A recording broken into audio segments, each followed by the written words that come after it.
कल को अगर किसी नेटो कंट्री पर अटैक होता है तो देयर इज़ अ चांस कि यूएसए उसे बचाने ना आए, लेकिन अगर इजराइल पर अटैक हो गया तो यूएसए उसे हर हाल में बचाने आएगा। तो आखिर यूएसए इजराइल से इतना ज़्यादा ऑब्सेस्ड क्यों है?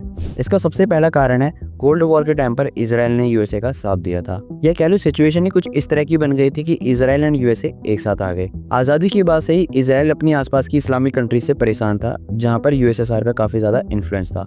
इसी टाइम पर यूएसए मिडिल ईस्ट में यूएसएसआर के इन्फ्लुएंस को कम करने में लगा हुआ था।